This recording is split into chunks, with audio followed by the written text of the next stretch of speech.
اللہ الرحمن الرحیم۔ السلام علیکم ویورز، آج کی نئی ویڈیو کے ساتھ آپ کی خدمت میں حاضر ہیں۔ آج جو روزمرہ کا استعمال ہم آپ کے لیے لے کے آئے ہیں وہ ہے ایز اف۔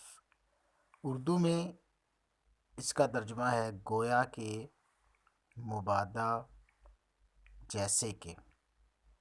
گویا کہ، مبادہ یا جیسے کہ۔ کچھ فقرات ہم بطور مثال دیکھتے ہیں جس سے ہمیں یہ کنسیپٹ مزید کلیئر ہو جائے گا۔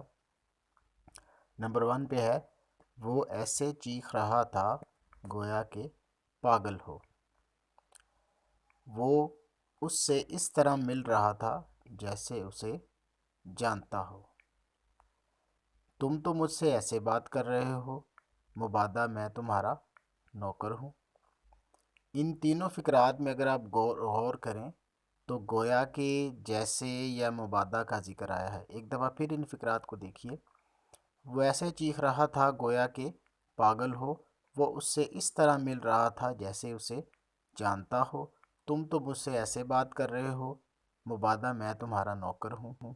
Let's student, now we will try to translate these sentences for getting more broader and clear concept. وہ ایسے چیخ رہا ہے گویا کہ پاگل ہو۔ اگر آپ اس فقرے پہ غور کریں تو اس کا جو پہلا حصہ ہے یہ پریزنٹ کنٹینیوس میں ہے، لہٰذا ہم جب اس کی انگلش کریں گے تو اس کو پریزنٹ کنٹینیوس کے مطابق ہی کریں گے۔ وہ ایسے چیخ رہا ہے، ہی از کرائنگ، گویا کہ پاگل ہو، as if he were mad. یہاں ایک بات آپ نے خاص طور پہ ذہن میں رکھنی ہے کہ جب ہم ایز اف کے بعد والا حصہ ٹرانسلیٹ کریں گے تو اس میں آپ نے تمام سبجیکٹس کے ساتھ ور کا یوز کرنا ہے۔ ہی کے ساتھ یوزلی ہم واز کا یوز کرتے ہیں، لیکن یہاں آپ نے خیال رکھنا ہے کہ تمام سبجیکٹس کے ساتھ آپ نے ور کا استعمال کرنا ہے۔ جی ویور، دوسرا فقرہ ہمارے پاس ہے، وہ اس طرح اس سے مل رہا تھا گویا کہ اسے جانتا ہو۔ وہ اس طرح اس سے مل رہا تھا گویا کہ اسے جانتا ہو۔ اس کا دیکھیں پہلا حصہ ہے پاس کنٹینیوس میں، تو اس کو ہم ٹینس کے مطابق ہی کریں گے۔ ہی was embracing him as if he were familiar to him. یہاں بھی دیکھیں ناظرین، ہم نے ہی کے ساتھ ور کا استعمال کیا ہے۔ یہ ایز اف کے یوز کا ایک خاص پہلو ہے جسے آپ نے ذہن میں رکھنا ہے۔ جب بھی آپ ایز اف والا حصہ ٹرانسلیٹ کریں گے تو تمام سبجیکٹس کے ساتھ آپ ور کا استعمال کریں گے، نہ کہ واز کا۔ نیچے میں نے نوٹ بھی لکھ دیا ہے، first part of a sentence is done according to tense whereas the second part takes ور۔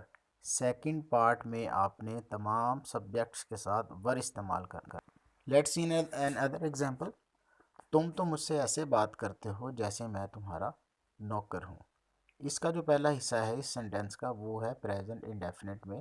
تو پریزنٹ انڈیفینٹ میں ہم تم تو مجھ سے ایسے بات کرتے ہو کی انگلش کریں گے you even talk to me, you even talk to me, جیسے میں تمہارا نوکر ہوں، as if I were your servant.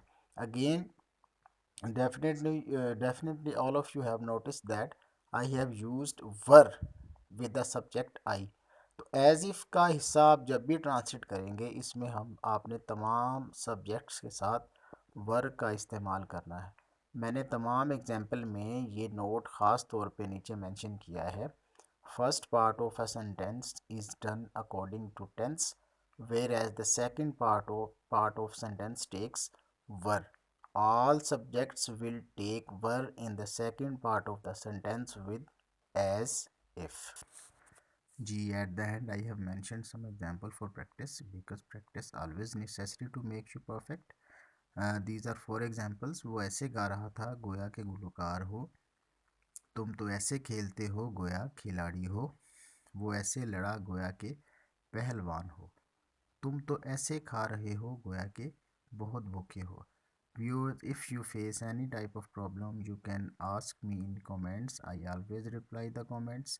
If you feel my video informative for you, don't forget like and subscribe my channel.